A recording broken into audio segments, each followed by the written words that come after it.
every now and again I might go onto social media. Oh, not very often, just occasionally. And lots of the stories that get brought to Suffolk Sound come from you. But this one I found on a village website, and I'm going to talk to a lady about it. It's about Clare Community Primary School. And joining me now is Juliette Bryant. Hello, Juliette. Good morning.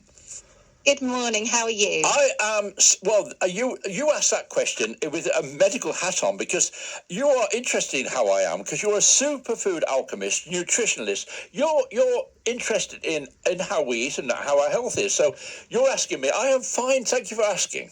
There we go. Good, I'm glad. And the sun's out, so it's always nice, isn't it? Oh, it does make a difference, doesn't it? I mean, not just mentally, but physically as well. A bit of sunshine on you, it does boost your batteries. It is our solar power. It is, definitely. Right, we're going to come to your powers in a moment. Take me back to this appeal now for Clare Community Primary School. You're building a forest, is that right? Well, it's actually a forest garden. So okay. The project started last year when I became the head of the PTFA at my son's school, Clare Community Primary School. And I, as a nutritionist, am very, very keen on people growing and also foraging and learning how to connect with nature in a much deeper way than just going to a supermarket and buying things. And so I fundraised for a bed, for a medicinal herb bed. So we got that in and the kids loved it. We started growing. And then I fundraised from the Vegan Organic Network. They fundraised for us for a polytunnel. So the school now has a massive polytunnel, and I'm in there every week growing with the children, teaching them how to grow different vegetables and how to make things with it, because I think that's a really important part of the puzzle, is not just the growing, but actually what do we do with this stuff now that we've grown it? We can't underestimate the power of what you're doing, isn't it, with children there? I mean, though I should say 2 generations, we've forgotten all those skills, and people like you are bringing them back. Yeah, it's so important. I think it's one of the biggest life skills that we can have is how to grow. And I'm not an expert grower, but I love it, and I get in there and I do it, and you learn by doing. And I think so many people are scared of even trying because they think, I don't know what I'm doing. But it's like, get a seed, put it in soil and water it and give it some love and see what happens. I've been sharing the journey of the polytunnel and me going in every week on our local Facebook group, Our Town Clare. And some local people saw what we were doing and they called me up and they said, this looks great. Do you need any more money? And I said, definitely. So I said, we want to there was an area of the garden that actually had been shut off because the beds that were in there were broken. And budgets in schools are quite low now to do anything really. So I said, we want to turn this into a fruit area. So they put on a quiz, raised £350 for us, which was great, which bought the scaffold boards for the beds and bought the soil. So we're using peat-free organic compost in the school because we're not putting animal matter in and we're not putting chemicals or fertilisers or anything like that in because it's all being grown on this veganic principle. So no animal input, no chemical input. And then the idea, my husband runs something called Gardens of Paradise, and he said, why don't we make this into a forest garden?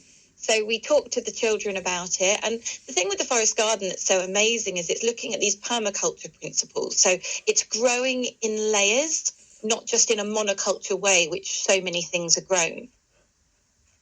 I've got that because I'm just listening in awe because we do a gardening program here on Sunday. We've been talking about this growing in layers and cabinets. This is really, really, really back to nature, isn't it? Totally, and it's so important because you look at all these fields with just one crop, and you know what that's doing for the soil is it's degrading the structure and the quality of the soil. So we're having to put inputs in to keep the soil healthy, but it's also changing the bacteria because nature doesn't grow with one species. So what we're doing in the forest garden is, as I said, there's layers. So we're going to have a magical fairy herb garden, which the children can walk around, which will be very sensory, so they can smell all obviously safe herbs. So there's nothing, if they pick something, it's safe.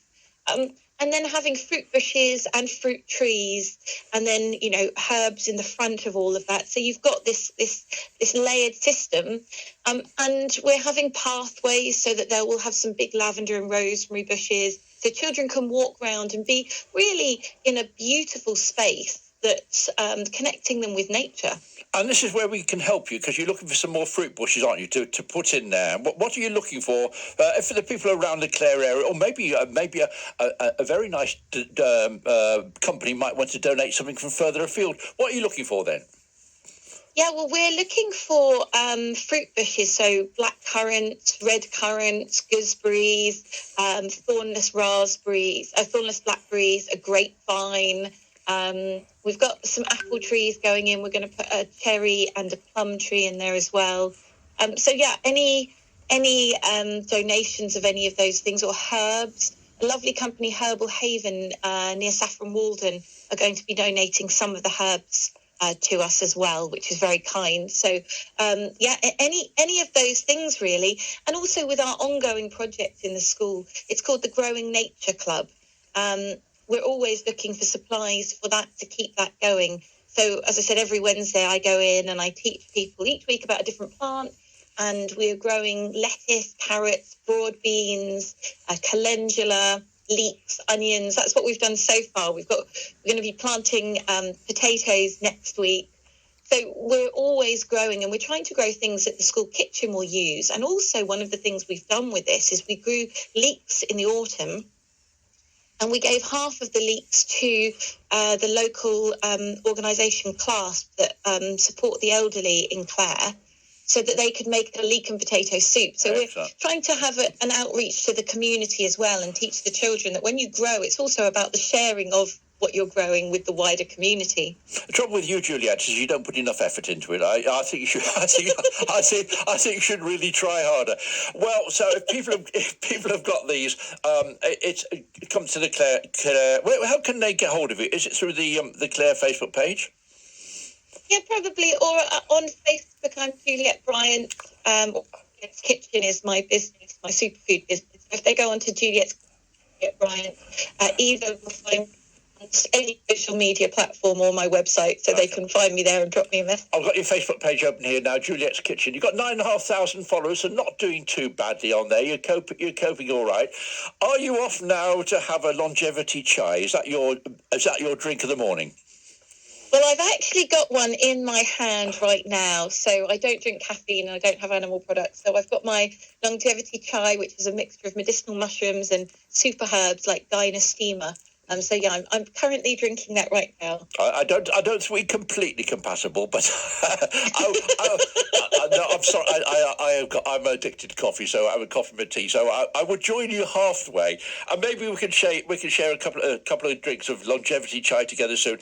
We'll come back on soon, because there's a lot we need to talk about: nutrition, about how food can be a medicine, lots of interesting things like that. All right, lovely to talk to you. Give my love to all the I'm going to say kids, because we're not meant to say it anymore. I don't care. Give me a love to all the kids at the school as well, and to those parents who must be really pleased with what you're doing.